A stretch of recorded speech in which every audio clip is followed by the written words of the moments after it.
Hello, this is Cryptolyze. I hope you are well. This Friday, December 2023. We meet today to talk about crypto, to talk about BTC.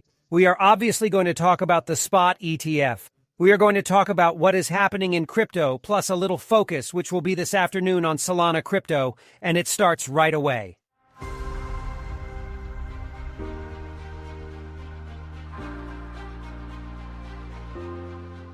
If you want to train and really enjoy bull running, it's simple. There is perfect, complete, free training available. It's through an educational journey that teaches you everything about blockchain, crypto, investment, technical analysis, and trading. All this for free in comments and descriptions. You have exercises, multiple choice questions, modules, videos, guides, everything to support you in your progress. We will start by talking about the validation of BTC ETFs. So here we have another piece of news, and I like that we define it as breaking and rare because there was a call that was made between ASEC and the different ETF applicants BTC.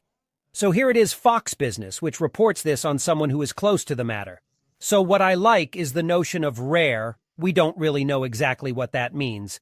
Is it because it's December 22, 2023, for validation potential before the end of the year? Or at the beginning of next year? In any case, what is certain is that we have more and more news arriving. I think you have also seen the other advertisements that have arrived with Hello from Satoshi. There is in fact an emulsion that is being created for this end of the year to clearly prepare for the validation of an ETF. Will it be at the beginning of 2024? I think it is indeed very likely. I think they are not going to cancel ARK Invest. I thought at one point that they were potentially going to reject ARK Invest and then validate it. Everyone in March asked ARK Invest to redeposit a new ETF and subsequently validate it. It is possible, given the news we have and given the positions we have, that it does not happen that way, and that precisely we are going to validate everyone at the start of 2024. So it is up to say that we will have to prepare for movement on crypto at that time. Because in all cases we will have a movement which will be violent, whether upwards or downwards. Whether it is this notion of buy the rumor, sell the news, or whether it is quite simply an injection of liquidity, that I will deal with in all cases in my video tomorrow in this notion of injection of potential liquidity and what is happening on the macro market. We discuss it in a few moments. Next to us, Elon Musk announces that X will be a means of payment, or at least will have a means of payment by mid-2024. We've already known since last year that this was part of his evolutionary drive, and it's rather consistent with the construction of X and the construction of who Elon Musk is and his initial project. It was X.com, which was PayPal afterwards, but which had moved away from the initial project. And above that, it implies that we'll certainly also have quite a lot of news potentially around X and its evolution as a super app. So you have to understand that Twitter is very important at the moment for the crypto world. If you're looking for information a little bit deep, you have to go to Twitter, not anything else globally. That's where you're going to find information to then go and look for it on other platforms, but it is really very important for crypto Twitter, for overall, quite simply crypto in general, because we must not delude ourselves that the means of payment is powered by the integrated blockchain. Will it be a blockchain apart or a separate token? I think that it will use already existing platforms to see what will be selected and the communications that we will have subsequently. But in any case, it is very positive. At the level of economic calendar, we had big news, 4.9 in terms of consolidated TT3 GDP, very important in the USA. We thought that, and I understood that we were really going to be in the 5.2, that we were going to be in the one that was announced in the forecast, that we were pretty good. It still remains very positive. I remind you that the previous one was 2.1. We are almost at 5. Having the T4, which will be announced in January, and once it is validated, but I think we are going to have something which is very positive, especially this end of the year where we really had a big acceleration. So I think that this end of the year will perhaps even bring us into more than 5.253 GDP in the USA, and that's the market is in the process of absorbing it. That's why we saw big accelerations. And it's very interesting to see the passage of precisely this crucial level of the ATF. We see that we hit precisely the 48,018, which was the target that we had. We see that we had a big sell-off that took place, but we made up half of this sell-off. And there we are consolidating below the acceleration candle. I remind you that we are on the S&P 500, so there is the index really to watch when we look at the American economy, which represents the 500 largest U.S. companies. We're not going to hide the fact that the Nasdaq still makes up one of the big parts of the S&P 500 and the big stocks of the S&P 500. And besides, at some point I'll have to make you a video on, well, understand the valuation of the S&P 500 in relation to the Master 7, which are the 7 largest quotations which represent a large package of the S&P 500 and a large package of the Nasdaq. Nevertheless, we note that we still have this bearish gap following the bullish breaks that we had at the level of December 7th. So at some point, I think we will very quickly fill them in to consolidate on them. In addition, it is really a very nice area to do a re-is here to start again on the rise. So this would be entirely consistent with taking a profit at the end of the year. On the other hand, when we look a little at the Nasdaq, we see that it is still much less aggressive. The Nasdaq is still almost at its ATA. While the S&P 500 began a retracement which was still relatively more violent, but for the moment, we are going to end the year like this anyway. This end of the year is also a good time to study annual candles, and that's going to be really very interesting. We'll have a show on it. We continue on a macro with oil.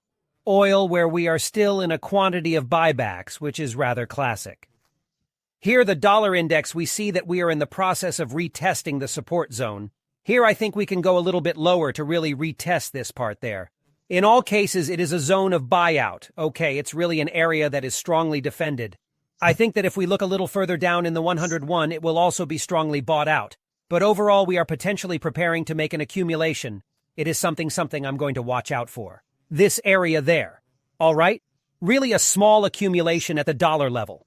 The dollar index, which is represented as the dollar versus a basket of currencies, well, which is the majority, well, we are not going to hide it, also the euro. But therefore, that implies that we could have a slight inversion in the quarter coming up from the correlation between dollar and euro.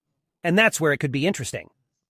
At the BTC level, we are closing a week on the CME, which will be rather positive, in which we could print here a retest of the ATH which has been carried out. We are going to go daily here on the CME to clearly see that we have filled part of the gap that was present. I told you that it was not enough and that the bearish reaction was not sufficient. It's short term, we'll come back in a few moments. You have to understand that there, hop, we take a little step back. You will see that it makes a lot more sense that way. We can clearly see that we had a range. We broke the range. We also did a grind. We made a new break, and then we lateralize. All right? So what do we put in place? Setting up a range. Currently, we have 2 terminals in this range. We are in the process of forming the third, which will be interesting. To see, is it that here we are going to have a breakout zone? Or are we going to be in a retest zone, and there from the moment we have the 4th, we will indeed have a range which will be well instantiated for the 5th and 6th to then potentially prepare for a bullish or bearish breakout? Namely, that it could be consistent when we look at the number of days and the duration of the range and the height of the range, it could be consistent with the announcement here before the 10. January 2004. News around ETFs, whether it is the validation or whether it is the refusal of VanEck, whether it is one or the other. In all cases, we will have an explosion of BTC on the rise or on the decline. In the short term, when we really look at it, I explained to you yesterday that the CME gap had been partially filled, that the reaction following this CME gap was really very weak, that it was not enough, and that the leaving part of the CME gap was not normal. Okay, understand that there. When we see that, normally we are supposed to fill or even take the liquidity above and then go lower. If this is not the case, that means that we did not take in enough liquidity. So that means that we will certainly start a retest. And what is interesting to see is that in fact we went to retest not the CME gap, but we went to strengthen the liquidity of this zone. And this is going to be interesting to watch because we're in a bit of a pattern that looks like here, okay? Same, we are going to reinforce an equal high here. We are certainly going to break bearish, retest this part there. There we have a zone which is relatively interesting. We are going to make a small accumulation. The same, we can see it clearly here, a small accumulation.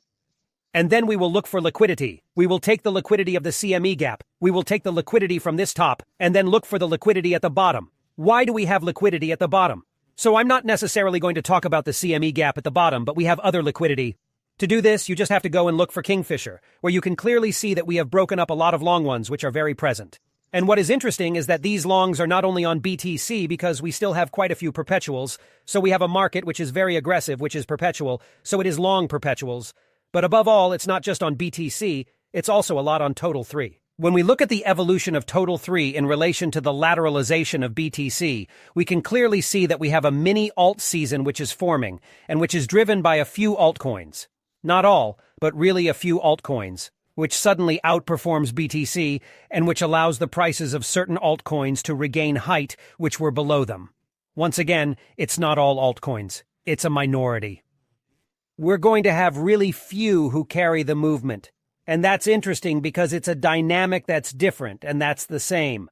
I think I'll address it in Sunday's video for the Christmas video, in which we will talk about all this, in which it will be interesting to take stock of which cryptos will precisely carry the bull run movement in 2024, because it will really be a question which will be very important. Overall case, I hope. This video is shorter than usual, with certainly less good quality sound you liked if that's the case. Don't forget to leave me a like and a comment. It always makes me very happy. It supports me. It supports me all the work I'm doing, and we'll see each other tomorrow. Well, no, not tomorrow, because I'm planning to make a video of SOL at 13:30.